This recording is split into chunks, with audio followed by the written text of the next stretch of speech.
March 17, 2017, Jamal Wilson returned completing a double shift at Morton's Auto Repair.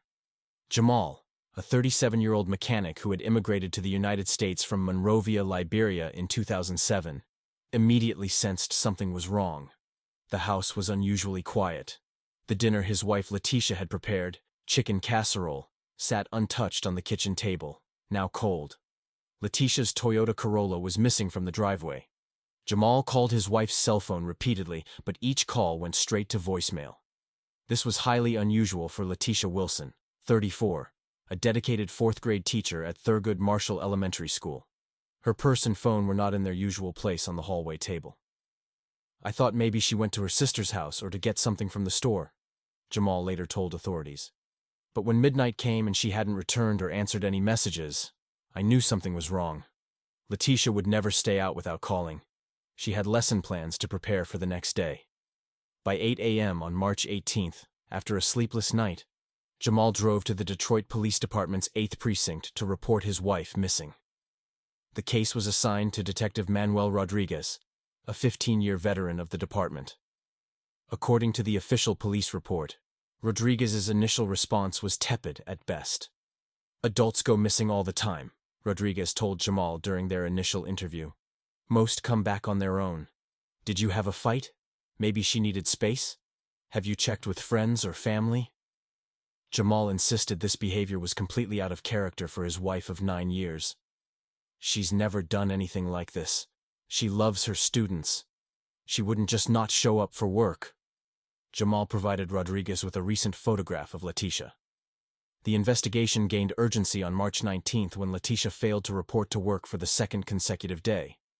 Her principal, Barbara Hendricks, confirmed that Letitia had never missed a day without calling in advance during her 7 years at the school. The first significant break in the case came on March 21st, when Detroit police officer Trevor Jenkins located Letitia's silver 2015 Toyota Corolla. The vehicle was parked in the overgrown lot of the abandoned Old Krasny meat processing plant on Detroit's east side, approximately 8.7 miles from the Wilsons' home. The facility had been shuttered since 2009 and was known locally as a site frequented by drug users and squatters. What investigators found inside the vehicle immediately elevated the case to a potential homicide investigation. The driver's seat contained several dark stains that forensic technician Sandra Alvarez quickly identified as human blood. The keys were still in the ignition. Letitia's purse was not found in the vehicle, but her school ID badge had fallen between the seats. During a thorough processing of the vehicle, crime scene investigator Kevin Durham made another critical discovery in the trunk compartment: a broken acrylic fingernail with a distinctive Latvian flag design, a red-white-red pattern.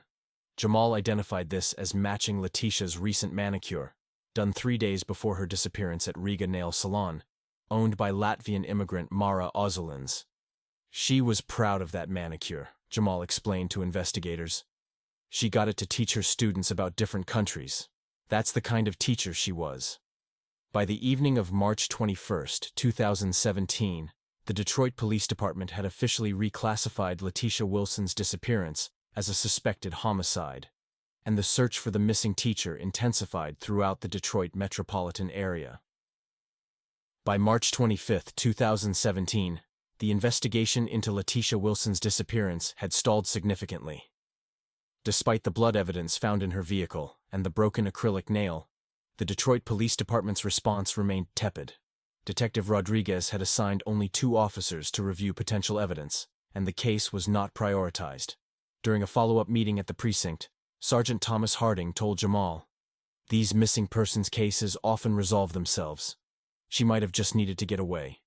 Officer Diane Powell suggested, "We see this pattern in domestic situations all the time," implying Jamal might be responsible. Lieutenant Gregory Peterson added, "Without a body, this isn't even officially a homicide investigation." The surveillance cameras at businesses surrounding the Old Krasny meat processing plant remained unchecked. A request to access footage from a nearby gas station was filed but marked as low priority by Detective Rodriguez. No systematic canvassing for witnesses occurred within the critical 72-hour window following the discovery of Letitia's abandoned vehicle. On March 28, Jamal Wilson submitted formal vacation leave at Morton's Auto Repair. His employer, Frank Morton, was sympathetic. "Take as much time as you need. Family comes first." Jamal transformed his living room into an improvised investigation center, with maps of Detroit's East Side, photographs of Letitia, and a timeline of her last known movements. The area surrounding Old Krasny was industrial and largely abandoned. Many buildings had been vacant for over a decade, with homeless encampments established in the shadows of these forgotten structures. Jamal spent 3 consecutive days approaching these communities, offering cigarettes, food, and small amounts of cash for information. "Most people here mind their own business," explained a woman who identified herself only as Shanice. "Seeing things can get you in trouble." A 62-year-old man known in the community as Old Mo, Maurice Washington, according to county records, initially refused to speak with Jamal. However, after Jamal's 4th visit on April 2nd, bringing hot coffee and sandwiches, Old Mo became more receptive. "I sleep in the alley behind the old factory loading docks," Old Mo told Jamal. "That night, must have been around 11:30, I seen a black Escalade roll up, newer model. 3 men got out. They went to that silver car parked there and pulled out a woman. She was fighting them, kicking and such. One guy, he had this eagle tattoo right here on his neck." Old Mo pointed to the right side of his neck. "They took her inside the building. I didn't stick around to see more. People who poke their nose in business there don't tend to live long." Jamal immediately drove to the 8th Precinct to report this information. The desk sergeant, Kevin Daniels, took notes, but informed Jamal that Detective Rodriguez was off duty until April 4th. "We'll pass this along when he returns," Sergeant Daniels stated, filing the report without urgency. The following morning, April 3rd, Jamal returned to Old Mo's usual location to gather more details. Instead, he found police activity. Maurice Old Mo Washington had been found dead at approximately 4:45 a.m. by another homeless man. Paramedic reports indicated he had been deceased for approximately 6 hours.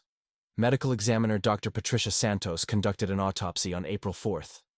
The official cause of death was listed as opioid overdose, specifically fentanyl.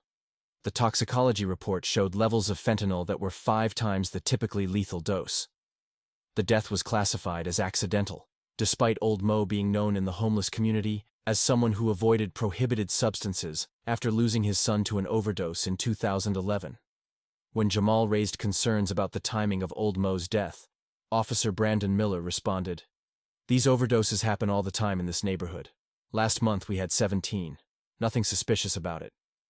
From April 6th to April 10th, 2017, Jamal Wilson dedicated himself to researching the history of Old Krasny meat processing.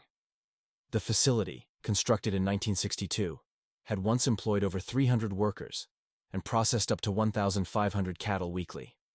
Financial records obtained from the Detroit Business Registry showed that the plant officially ceased operations in 2012 following health code violations and bankruptcy. Despite its abandoned status, residents of the adjacent Poletown East neighborhood reported ongoing activity.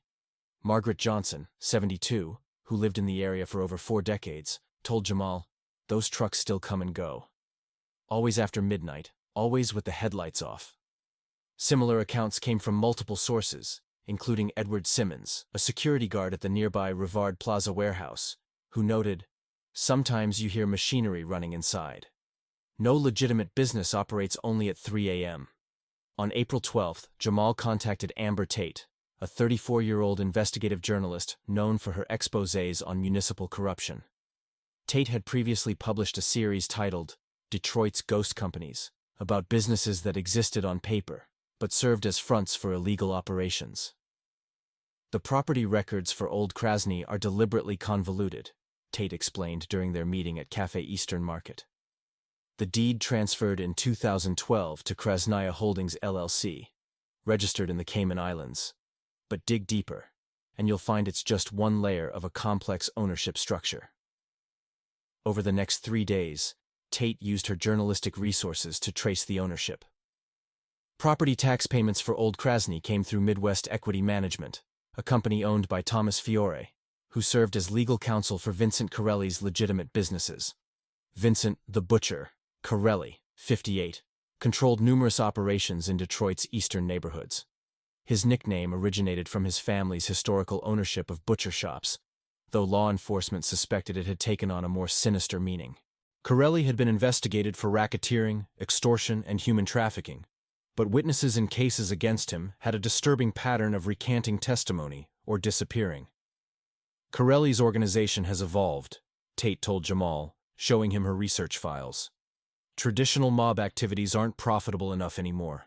They've diversified. Her notes revealed that federal agencies had suspected Corelli of running human trafficking operations since 2014, but lacked sufficient evidence for prosecution. On April 16th at 1:38 a.m., Jamal and Amber approached Old Krasny through a drainage ditch behind the property, avoiding the main entrance where a security camera was mounted. Using bolt cutters, they removed a rusted chain securing a rear loading dock door. Both wore dark clothing, gloves, and carried powerful flashlights with red filters to minimize visibility from outside. In the basement level, they discovered the first truly alarming evidence. A room that originally served as cold storage had been retrofitted with new drainage systems in the concrete floor. Amber used a luminol spray, which revealed substantial blood residue invisible to the naked eye. The drainage system had been recently cleaned, but trace biological material remained in the seams of the floor. "This isn't from livestock," Amber whispered, photographing the reaction with her modified camera. "The spray pattern is consistent with human bloodshed." In an adjacent room, they found 4 metal rings bolted into the wall at different heights, with one retaining a broken handcuff. A high-definition security camera was mounted in the corner, its power indicator light glowing red. The wall contained sound-dampening material not original to the building's construction. At 2:17 a.m., they heard voices and footsteps from the floor above. 2 men had entered through the main entrance. Jamal and Amber extinguished their lights and moved toward a service corridor they had identified as a potential escape route. "Check the basement. I thought I saw lights," one man instructed the other. Footsteps approached the stairwell leading to their location. Jamal and Amber retreated through the narrow service passage, which led to a partially collapsed tunnel originally used to move waste products to disposal trucks. They navigated through the confined space as a flashlight beam swept through the basement behind them. "Someone's been here," a gruff voice called out. "Call Angelo and tell him to bring the others." Amber and Jamal emerged from the tunnel exit, which opened into an overgrown area behind the facility. They ran approximately half a mile before reaching Amber's vehicle, parked on a residential street away from potential security cameras. "They'll check their security footage and know someone was there," Amber said as they drove away. "But they won't know who we are or what we found." Amber's camera contained 27 photographs documenting their discoveries, including the blood evidence, restraint systems, and unusual modifications to the facility. These images would prove crucial in the next phase of the investigation. By April 18, 2017, Amber Tate had mobilized her network of contacts to analyze the evidence gathered from Old Krasny. Jeremiah Collins, a former crime scene photographer, enhanced the digital images, revealing details invisible during their hurried inspection. The blood residue patterns in the basement showed evidence of systematic cleaning, but luminol had exposed traces consistent with multiple bleeding events over time. Through a confidential source in the Wayne County Clerk's office, Amber obtained employment records from the meat processing plant's operational years. 3 names appeared consistently in management positions from 2003 until the official closure: Raymond Anderson, operations manager; Thomas Anderson, processing supervisor; and Marco Pietri, logistics coordinator. All 3 had started as butchers in the 1990s before ascending to management. The Anderson brothers and Pietri didn't disappear when Krasny closed, Amber explained to Jamal at her apartment on April 20th. They founded a waste management company called Midwest Disposal Solutions in 2013. The company has contracts with 17 restaurants and food service businesses throughout Detroit. Perfect cover for transporting biological waste without raising suspicion. Financial records obtained by Amber's contact at the Detroit Free Press revealed that Midwest Disposal Solutions reported annual revenues of $3.7 million, disproportionate to its visible operations and staff size. The company made regular payments to Cayman Islands accounts linked to Vincent Corelli's network. "They're not just disposing of bodies," Amber concluded. "They're using the meat processing infrastructure and logistics to launder money for Corelli's entire operation, The Red Butchers is what Corelli's enforcers call themselves, according to my sources in the Detroit PD. On April 22nd, Jamal received an unexpected call from Barbara Hendricks, the principal at Thurgood Marshall Elementary where Letitia taught. "I was cleaning out Letitia's desk," Hendricks said, her voice breaking. "I found her planning calendar. There's something you should see." The calendar entry for March 17th, the day of Letitia's disappearance, showed she had attended a parent-teacher conference that ended at 9:15 p.m. The meeting was with the parents of Michael Fernandez, a struggling student Letitia had been tutoring. The Fernandez residence was on Verner Highway, which would have taken Letitia past the industrial zone where Old Krasny was located on her drive home. That same day, Amber discovered through court records that City Councilman Robert Carlos had been reported missing on March 14, 2017, 3 days before Letitia's disappearance. Carlos had been vocal about investigating corruption in city waste management contracts and had specifically questioned the awarding of municipal contracts to companies with suspected organized crime connections. The pattern became clear. Letitia had likely witnessed activity at the meat processing plant while driving home from her late meeting, activity related to Councilman Carlos's disappearance. Police reports showed that Carlos's vehicle had been found abandoned in the Detroit River on March 16th, but his body remained missing. On April 24th, while searching through Letitia's personal belongings for the third time, Jamal noticed something unusual about their wedding photo on the bedside table. The frame had been recently opened and closed. The backing wasn't fully secured. Inside, hidden behind the photograph, was a USB flash drive. "She must have hidden it there the day before she disappeared," Jamal told Amber when she arrived at his house 30 minutes later. The drive contained a single video file, recorded at 10:37 p.m. on March 16, 2017.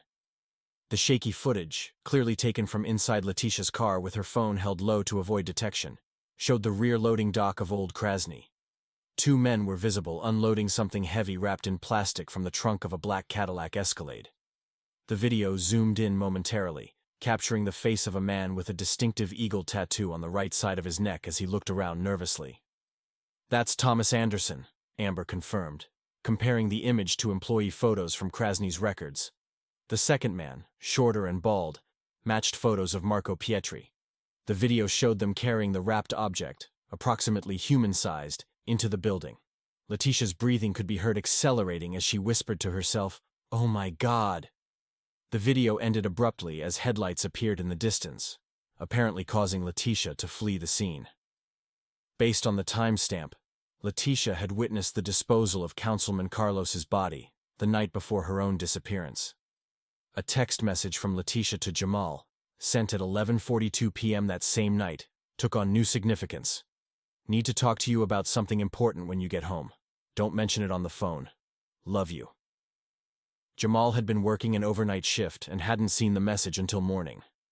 By then, Letitia had already left for work, planning to discuss her discovery that evening, a conversation that never happened. "She knew she was in danger," Jamal said, his voice hollow with realization. "She documented evidence and hid it where she thought it would be safe. But they must have somehow realized she had seen them." In late September 2020, the investigation into Letitia Williams' murder took an unexpected turn. Jamal Williams, who had maintained a composed demeanor throughout the official investigation, embarked on a calculated mission of retribution. His background, previously unknown to law enforcement, emerged during subsequent investigations. Jamal Williams had served as a military operative in the Liberian Civil War from 1999 to 2003, where he gained extensive combat and tactical experience. On September 25, 2020, Marco Pietri, age 42, was discovered deceased in his residence at 1847 Oak Street, Buffalo, New York. The medical examiner's report documented extensive blunt force trauma and determined the cause of death as internal bleeding. Pietri's body was found in his bathtub, with evidence suggesting he had been subjected to prolonged physical assault. Investigators noted that the security system had been disabled with professional precision. 2 weeks later, on October 9th, Ray Anderson, 38, was reported missing from Lake Erie's eastern shore, where he frequently went fishing. Search teams recovered his body on October 16th near Hamburg Beach. The autopsy revealed that Anderson had been conscious when entered into the water, with a 75-pound ship anchor secured to his legs with professional-grade maritime rope. The medical examiner determined death by drowning. The final incident occurred on October 23, 2020, at the abandoned Eastside meat processing facility, where Letitia Williams had been murdered. Thomas Anderson, 45, the last surviving member of the group known as the Butchers, was found in Processing Room B, the same location where Letitia had died. Security guard Daniel Martinez, making his routine rounds at 3:45 a.m., discovered Anderson's remains in the industrial meat grinder. During the subsequent investigation, police recovered an audio recording from Anderson's phone, capturing his final conversation. In it, Anderson admitted to orchestrating Letitia's murder, stating it was just business related to territory disputes in the local meat distribution industry. The recording ended with Jamal Williams' voice saying, "It's very personal to me," followed by the sound of industrial machinery. Law enforcement officials later pieced together the connection between these deaths and Jamal Williams through forensic evidence and witness statements. They discovered that Williams had meticulously planned each encounter, using his military training to execute what investigators termed tactical precision strikes. His background in the Liberian military, verified through international records, revealed extensive combat experience during the nation's civil conflict, particularly in covert operations. The investigation uncovered that Williams had spent months gathering intelligence on each target, studying their routines, and identifying vulnerabilities in their security measures.